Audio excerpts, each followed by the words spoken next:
14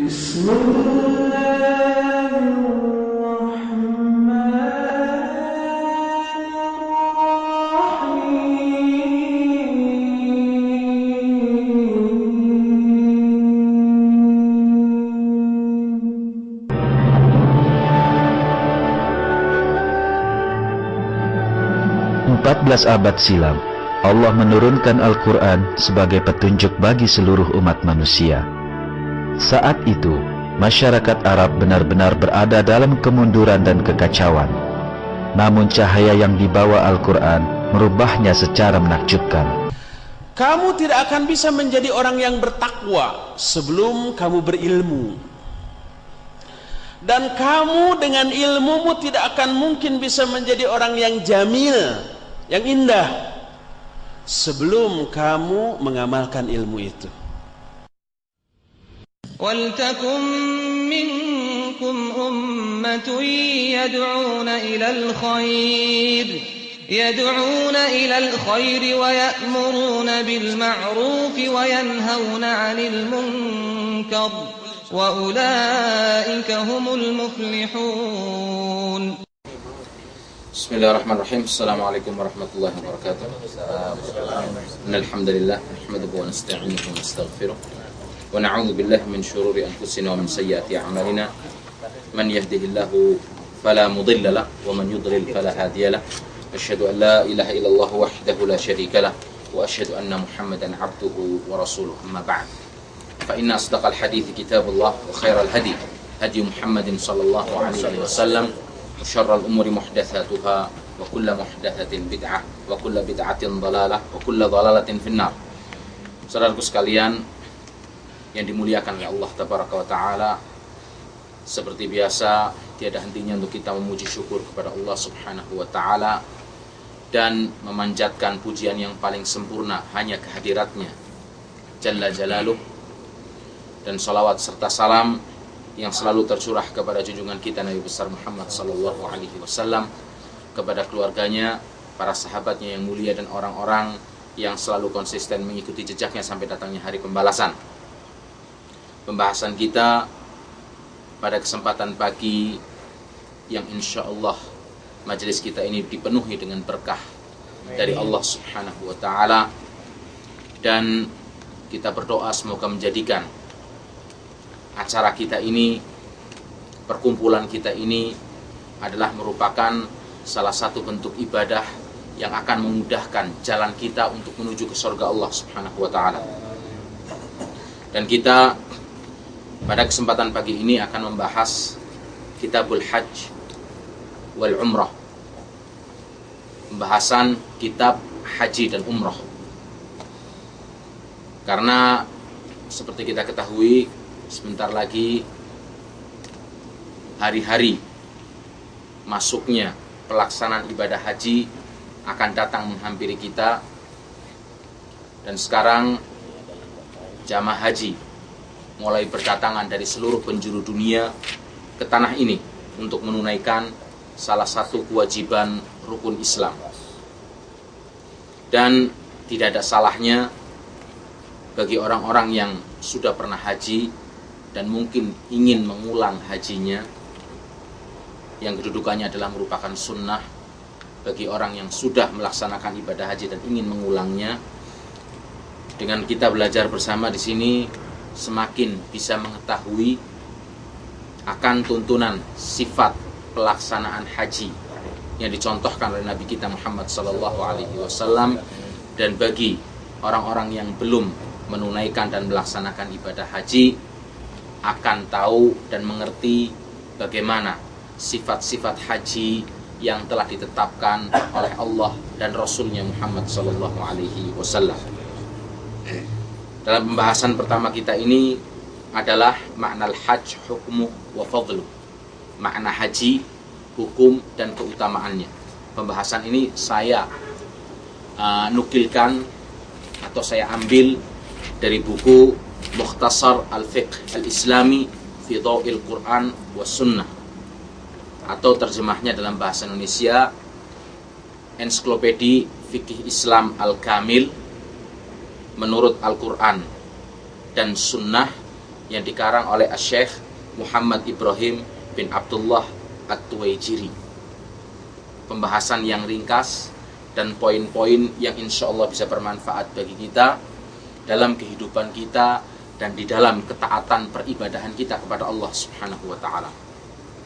Saudaraku sekalian yang dimuliakan oleh Allah Tabaraka wa ta'ala, Al-Hajj, haji maknanya adalah huwa at-ta'abbud lillahi azza wa jal biqasdi Makkah fi waqtin muhaddad li adai manasikil hajj.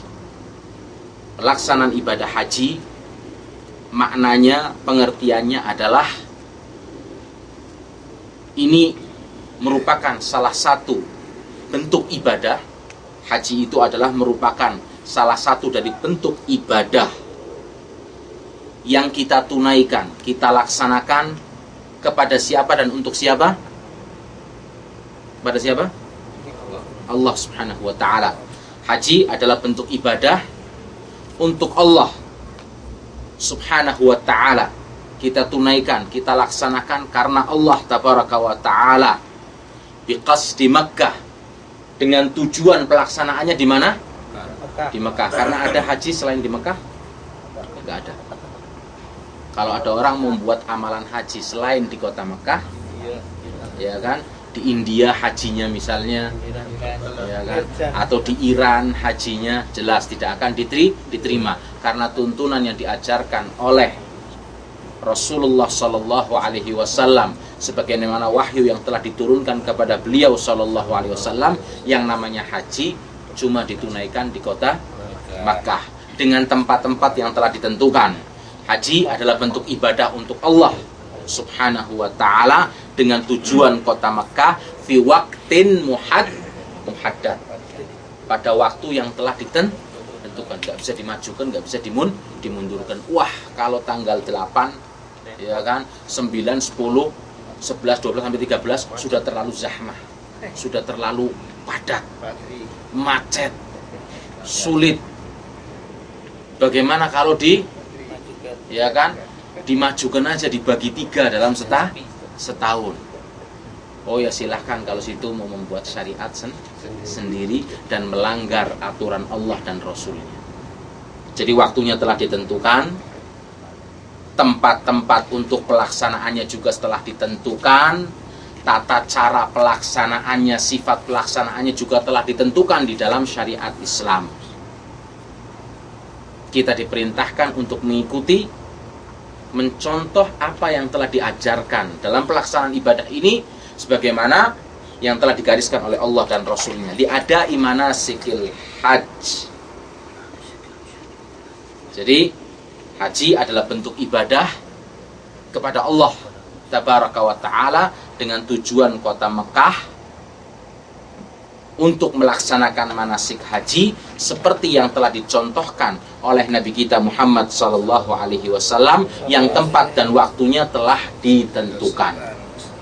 Inilah makna ibadah haji. Kemudian makanatul baitil haram, keutamaan, kemuliaan, keagungan Baitullahil Haram, rumah Allah Subhanahu wa ta'ala di tanah sucinya Al-Haram. Jelas Allah tidak menempatkan rumah ini kecuali karena kemuliaan, keagungan dan kesucian tempat tersebut, yang mana seluruh hati umat manusia tertuju pada tempat ini. Kiblat kita dalam sholat kita tertuju kepada tempat ini. Perkumpulan dunia bagi seluruh umat Islam untuk beribadah kepada Allah Subhanahu wa ta'ala tertuju kepada tempat ini. Oleh karena itu, di antara keutamaan yang bisa kita jelaskan bagi Baitullahil Haram di sini adalah ja'alallahu azza wa jal al-baital haram mu'azzaman. Allah Subhanahu wa ta'ala telah menjadikan Al-Baitul Haram sebagai sebuah tempat yang agung, tempat yang mulia. Wa ja'alal masjidal haram fina'an lahu, dan Allah jadikan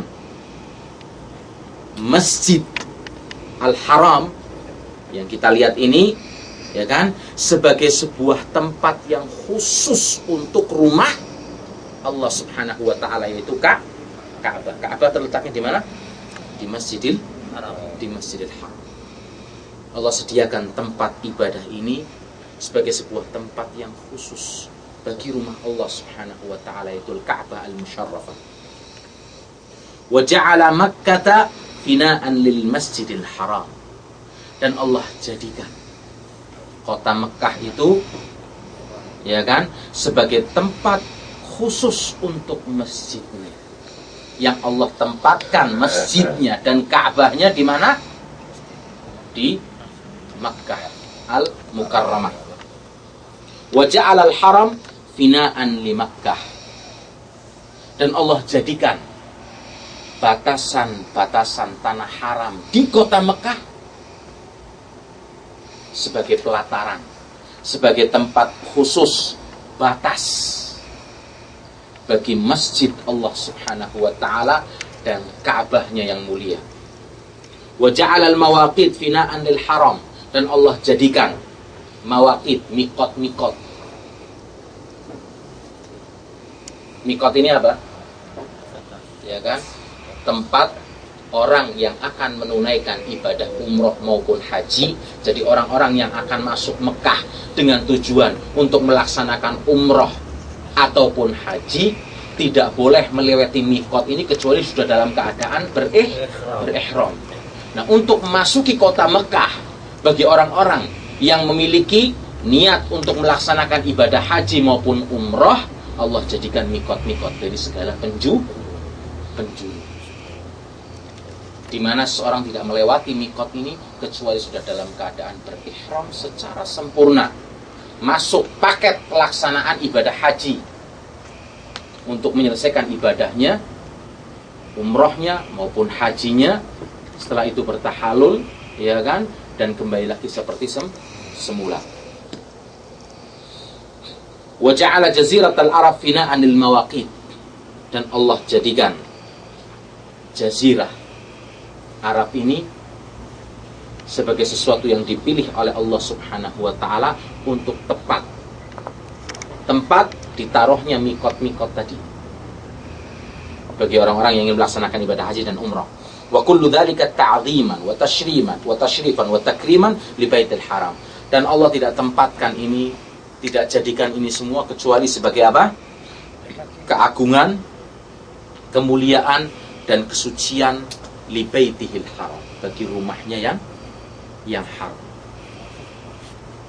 bagi Ka'bahnya, tempat dan kiblat seluruh umat Islam. Qala Allah Ta'ala, Allah Subhanahu wa taala berfirman dalam surat Al-Imran ayat 96 sampai 97, A'udzu billahi minasyaitonir rajim. Inna awwala baitin wudi'a lin-nasi lilladzi bi Bakkah mubarakan wa hudan lil alamin. Sungguhnya rumah yang mula-mula dibangun untuk tempat beribadah kepada Allah Subhanahu wa taala, yang pertama kali dibangun sebagai tempat untuk para hamba melaksanakan ketaatan peribadahannya kepada Allah Subhanahu wa taala, lalladzi bi Bakkah, yaitu yang terletak di Bakkah, nama lain dari kota Makkah. Mubarakan, yang penuh dengan keberkahan.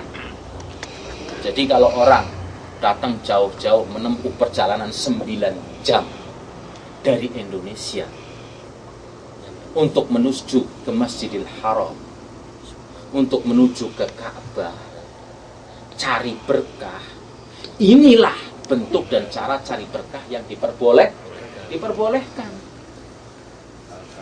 ya kan? Dan cara cari berkahnya di Mekahnya pun di Masjidil Haram dengan beribadah di dalamnya, dengan ketentuan-ketentuan ibadah yang telah disyariatkan di dalam Islam, bukan cari sakawulu.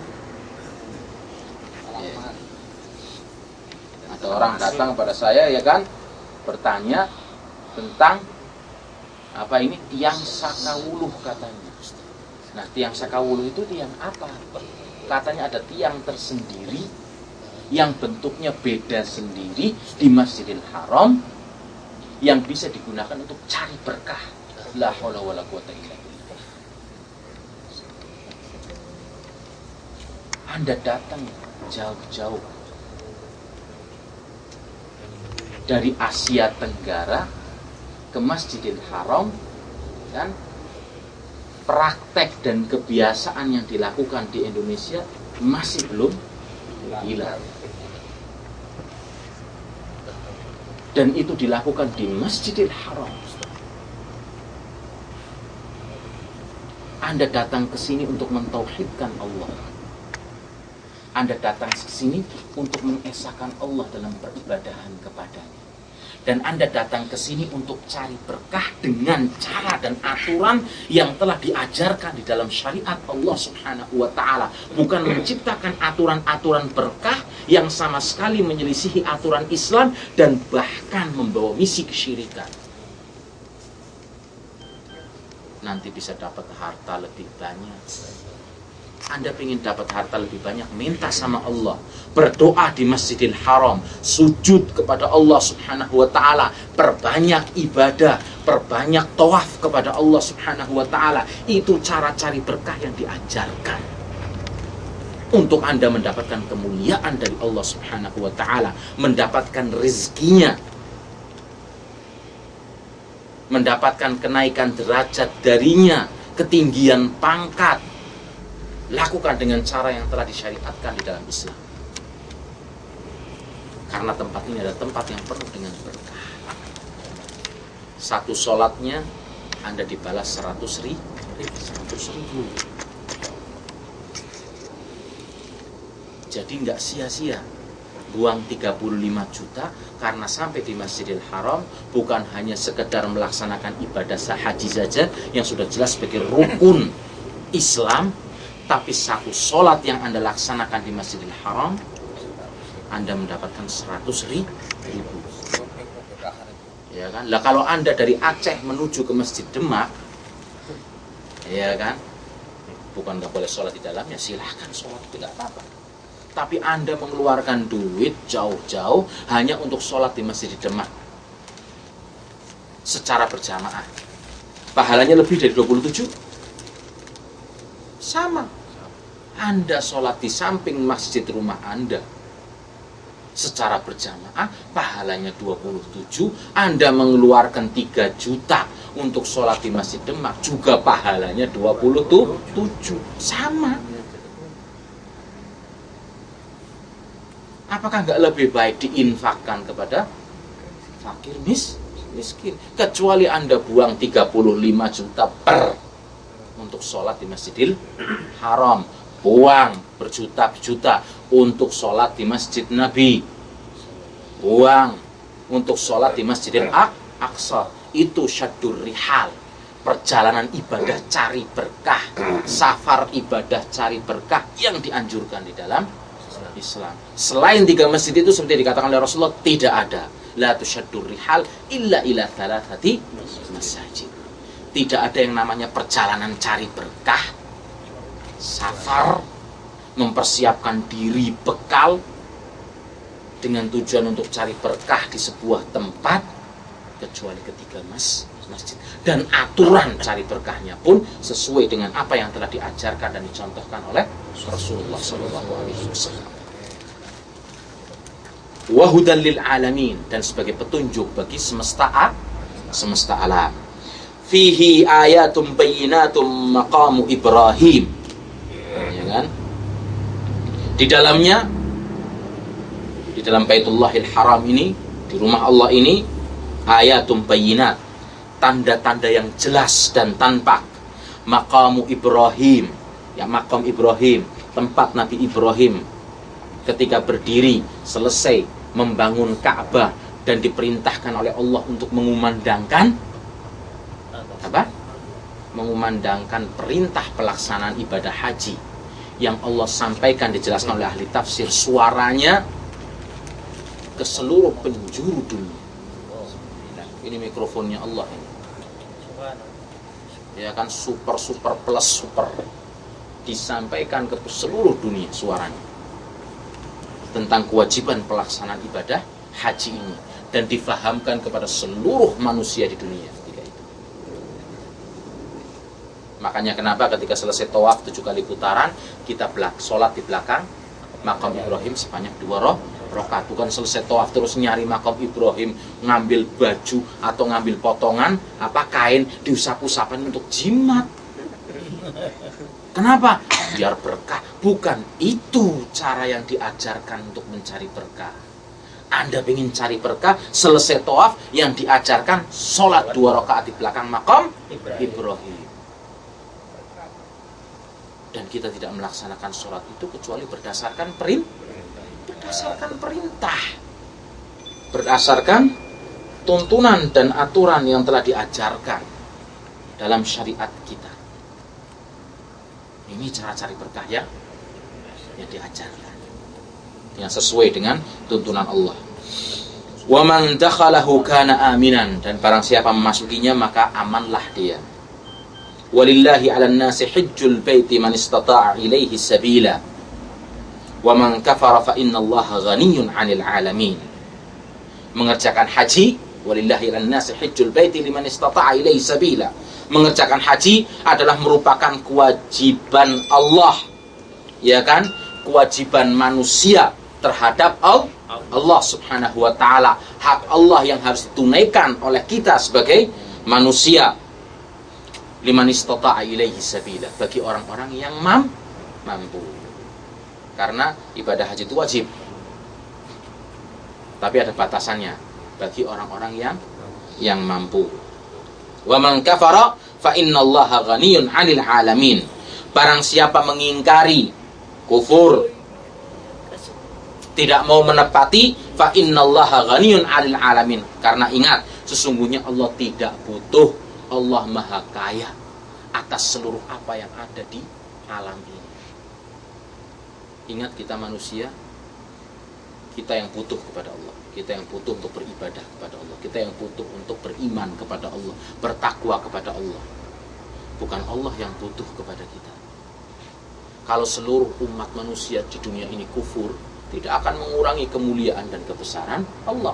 Begitu juga kalau manusia di seluruh dunia ini taat, semuanya orang-orang soleh, nggak ada orang-orang toleh, nggak ada orang-orang jelek, juga tidak akan menambah kemuliaan dan keagungan Allah, karena Allah sudah maha segalanya.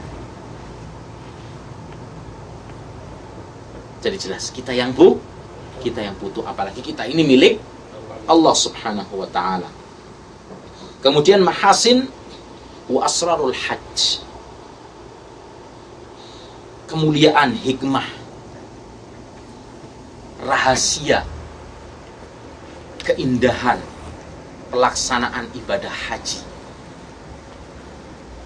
Hikmah mengapa kita diperintahkan oleh Allah dan Rasul-Nya untuk melaksanakan ibadah yang agung dan mulia ini.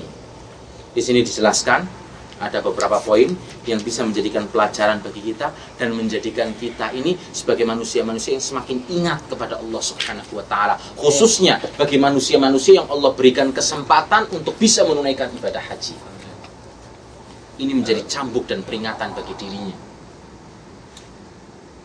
untuk semakin kenal dengan Allah, semakin kenal dengan hak-hak Allah yang harus kita tunaikan, semakin kenal dengan tuntunan-tuntunan, aturan-aturan, contoh-contoh yang telah diajarkan oleh duta besarnya Muhammad sallallahu alaihi wasallam, semakin kenal dengan agamanya. Al-hajju madharun amali lil ukhuwah al-islamiyah. Haji itu adalah merupakan sarana manifestasi, praktek sarana manifestasi, ya kan, dan merupakan tanda ukhuwah islamiyah.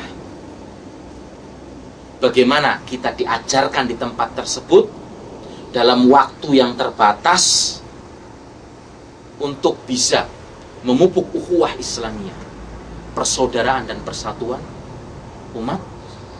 umat Islam, wa wahdatul ummah al-islamiyah, dan bagaimana kita bisa melihat umat Islam di seluruh dunia bersatu di satu tempat yang sama, yang tujuannya semuanya itu adalah satu, untuk beribadah kepada Allah Subhanahu wa taala dengan aturan yang satu, Antum lihat.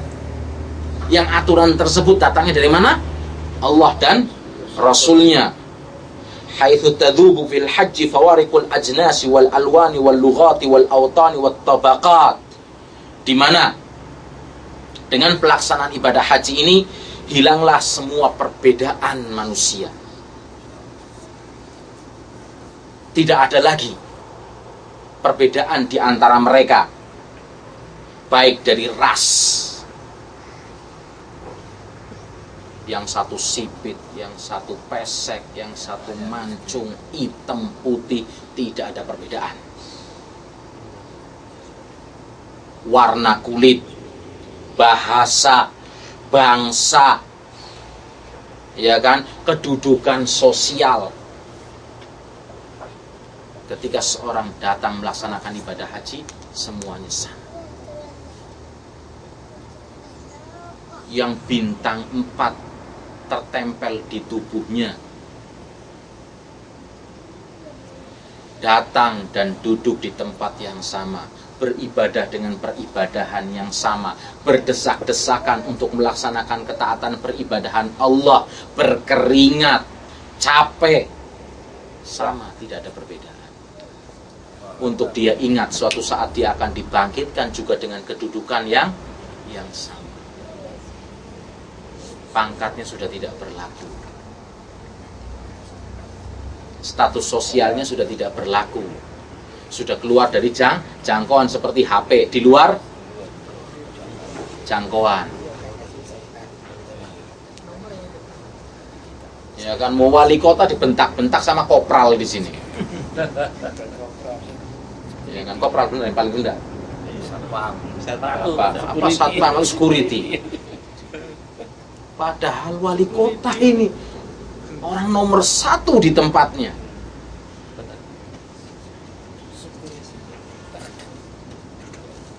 Polda, ya kan, cuma diseru dan dipanggil dengan kalimat roh.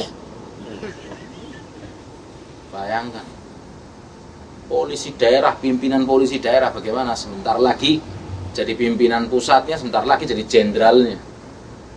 Di sini cuma dijerit dan dibentak, ya kan, sama orang yang pitanya 1 kayak gini, roh. Itu kalau bawahannya di negaranya tempeleng. Untuk menunjukkan kepada dia, ingat, ini baru perpindahan dari negara ke negara. Kedudukan Anda sudah tidak berfungsi. Bagaimana kalau Anda pindah ke akhirat? Tidak akan ada yang bisa membantu dan menolong Anda dan memuliakan Anda kecuali bagaimana ketaatan Anda, kenalnya Anda kepada Allah, Rasulnya, dan agamanya. Seperti itu. Wa tabruzu haqiqatul ubudiyyati wal ukhuwah. Maka dalam pelaksanaan ibadah haji ini terjadilah suatu ketaatan peribadahan antara manusia dengan Khaliknya. Kedekatan hubungan manusia lebih dengan Sang Pencipta. Fal jami' bilibasin wahid, semuanya memakai pakaian yang satu untuk dia mengenal. Ketika dimasukkan ke kuburan, mau dia memiliki pakaian-pakaian super model yang paling mahal, ya kan, mau mereknya Valentino, mau mereknya Playboy, mau mereknya Watchout, apa-apa semuanya yang paling mahal, merek-merek terkenal, Jack and Jones, apa, enggak terpakai. Yang dipakai apa? Kain kafan, mori, Pak, yang dilipatkan. Mau kaya miskin ya morinya sama, harganya segitu, dilipatkan. Mau dikasih mori yang kasap, mau dikasih mori yang paling halus, enggak ngerasakan.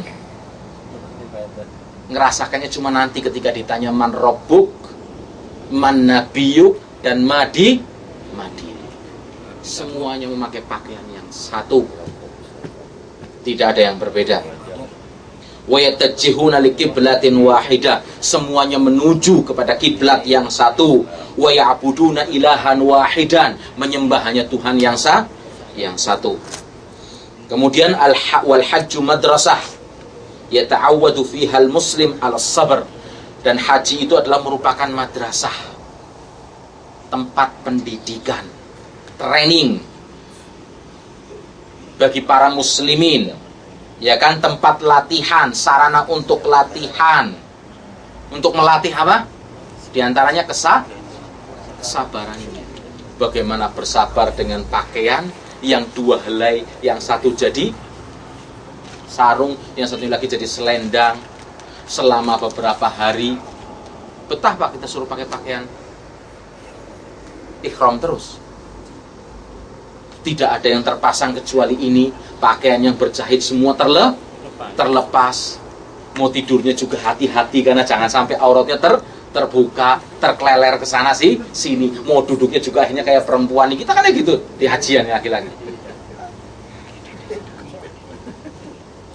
Yang perempuan juga dilatih untuk memakai pakaian yang menutup aurat, pakaian yang tidak membentuk tubuhnya, yang tidak transparan, untuk mengenal bagaimana Islam mengajarkan, Allah dan Rasulnya mengajarkan para wanita untuk memakai pakaian yang sempurna, pakaian yang islami, pakaian yang diperintahkan oleh Allah dan Rasulnya untuk dipakai oleh para wanita muslimah sebagai tanda kesucian mereka.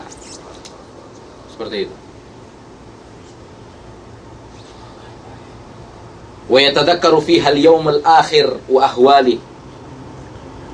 Dan dituntut para muslimin dalam pelaksanaan ibadah haji itu untuk mengenal hari akhir, ingat kepada hari kiamat, iman kepada hari akhir, dan keadaan yang mengerikan di dalam hari akhir ini yang telah diberitakan oleh Rasulullah Sallallahu Alaihi Wasallam, sebagaimana ketika Rasulullah Isra dan Mi'raj diperlihatkan bagaimana keadaan neraka dan bagaimana keadaan surga. Wa yastash'iru fihi ladzatul ubudiyyati lillah, dan dituntut untuk merasakan lezatnya beribadah kepada Allah walaupun dengan susah payah, nikmat Pak beribadah kepada Allah Subhanahu wa taala. Anda dihadapkan kepada perbuatan yang Anda sukai dan Anda cintai dan enak perbuatan tersebut, nggak perlu pakai tanggung jawab. Anda bisa mendapatkan kenikmatan, tapi perbuatan tersebut diharamkan oleh Allah Subhanahu wa taala. Dan Anda menahan diri Anda, bersabar untuk tidak terjatuh pada perbuatan tersebut, dan Anda berhasil dalam melaksanakannya. Bukankah itu merupakan sebuah kelezatan iman? Sebagaimana kisah Nabi Yusuf alaihissalam. Kalau Nabi Yusuf mau mengikuti keinginan Zulaikha sudah menawarkan, kamu pingin apa? Saya ini istrinya raja. Tinggal ngucap, tinggal ngomong. Pingin jadi menteri, tak jadikan menteri. Pingin duit, tak kasih duit. Pingin kehidupan mewah, pingin apa kamu? Rolls Royce di zaman itu.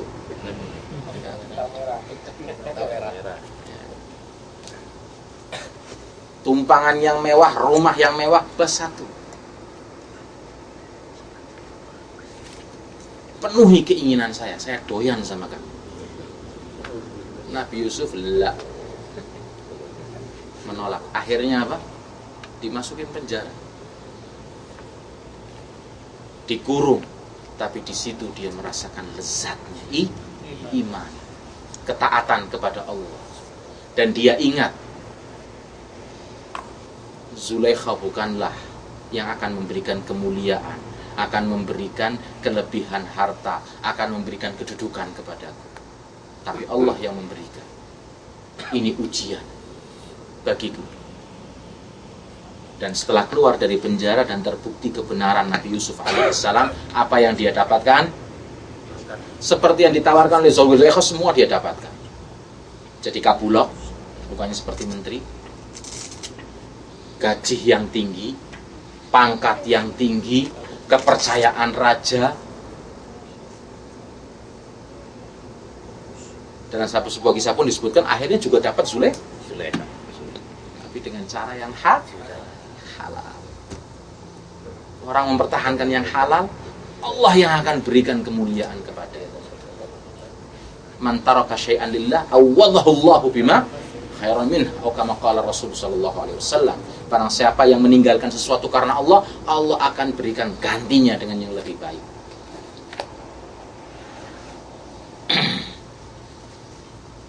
Wa ya'rif 'azamatu rabbih. Dalam ibadah ini, ibadah haji ini, manusia dituntut untuk sadar akan kebesaran Allah Subhanahu wa taala dan keagungannya. Wa iftiqarul khalaiq kulliha ilaih. Dan sebagai tanda bahwasanya kita semua ini, makhluk yang ada di dunia ini dan alam semesta ini, membutuhkan siapa? Allah. Sadar kalau kita semua itu butuh kepada Allah Subhanahu wa taala. Kemudian dalam pelaksanaan ibadah haji ini adalah merupakan musim yang besar untuk menimba dan meraih pahala yang tak terhingga. Wa takfirus sayyi'at, dan merupakan sarana untuk kita menghapus dosa-dosa dan kesalahan kita.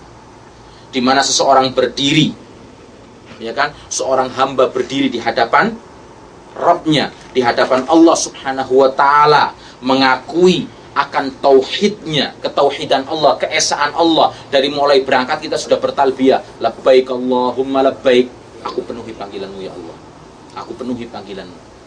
Labbaik la syarika laka labbaik, aku penuhi panggilanmu ya Allah, untuk aku berikrar sebagai bukti dalam pelaksanaan ibadah haji ini bahwasanya tidak ada sesembahan yang hak untuk disembah kecuali Engkau, dan tidak ada sekutu bagimu.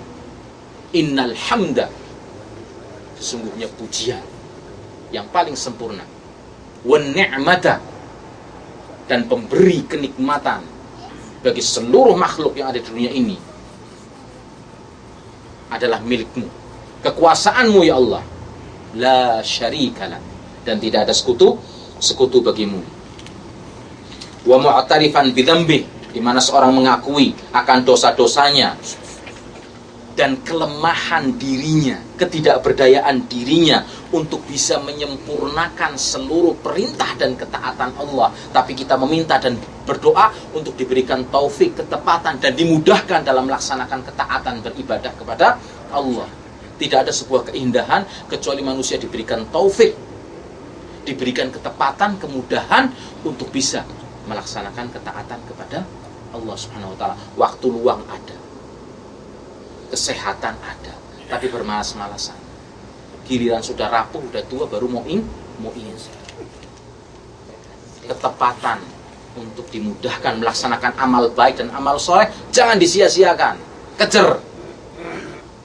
Karena kita tidak tahu umur kita, kesempatan kita. Jangan sampai waktu luang dan kosong kita berlalu begitu saja. Sehingga seorang itu pulang dari haji dalam keadaan suci dari dosa-dosanya, kayaumi waladathu ummu, seperti seorang yang baru terlahir dari rahim ibunya. Satu lagi di antara hikmah haji, untuk kemudian minggu berikutnya kita masuk kepada pembahasan hukum haji dan tentang makna mampu dalam melaksanakan ibadah haji dan kepada siapa kewajiban-kewajiban ini dilaksanakan dan keutamaan ibadah haji itu sendiri. Wa fil haji tadhkirun bi ahwalil anbiya'i war rusul. Dalam haji ini kita diingatkan akan keadaan para nabi dan para rasul alaihi wassalatu wassalam, wa ibadatihim, bagaimana peribadahan mereka kepada Allah Subhanahu wa taala, wa da'watihim wa jihadihim, dakwah mereka dan jihad mereka, wa akhlaqihim, dan bagaimana sopan santun mereka dalam keadaan menunaikan ibadah haji. Desek-desekan, diusir, ya kan, kadang dibentak. Kalau mau di luar haji, wah ayo tantang, ngadepin. Ya walaupun di luar haji pun bukan berarti kita bersifat arogan, tidak. Bagaimana kita bisa berbagi, saling menyayangi, saling mengingatkan, saling menghormati, ya kan? Wa tautinun nafs ala firaqil ahl wal ahl. Bagaimana kita diingatkan untuk menjadi orang-orang yang siap di dalam mengambil keputusan, ya kan? Mengambil keputusan untuk siap berpisah dengan keluarga, anak, ya kan? Anak-anak kita, ya kan? Ketika itu kita berpisah kan? Kita berangkat, meninggalkan anak, keluarga kita. Dan mungkin bisa jadi kita nggak kembali, kita nggak tahu. ya kan, dalam menempuh risiko dakwah. Karena seluruh umat Islam itu pada hakikatnya adalah dai, bukan berarti juru dakwahnya cuma ustadz saja. Tapi bagi ilmu yang dia ketahui, dia juga bertanggung jawab untuk menyampaikan. Baligh anni walau ayat. Sampaikan dariku, tapi Anda punya ilmunya, bukan asal nyelemom. Wal hajju mizan yu'rafu bihil muslimun ahwal ba'dihim. Haji itu adalah merupakan tolak ukur di mana seorang muslim itu dituntut untuk sadar dan mengenal akan keadaan saudaranya sesama muslim. Wa ma hum alaihim min ilm. Ya kan? Di antara mereka ya kan ada orang yang berilmu, ada orang yang jahil, ada orang yang kaya, ada orang yang fakir, ada orang yang istiqomah, ya kan? Ada orang yang melenceng. Bagaimana kita bisa mengetahui dan bagaimana kita bisa mengobati dan mendakwahi mereka, meluruskan mereka. Wallahu alam. Subhanakallahumma wa bihamdika asyhadu an la ilaha illa anta astaghfiruka wa atubu ilaik. Wassalamualaikum warahmatullahi wabarakatuh. Waalaikumsalam.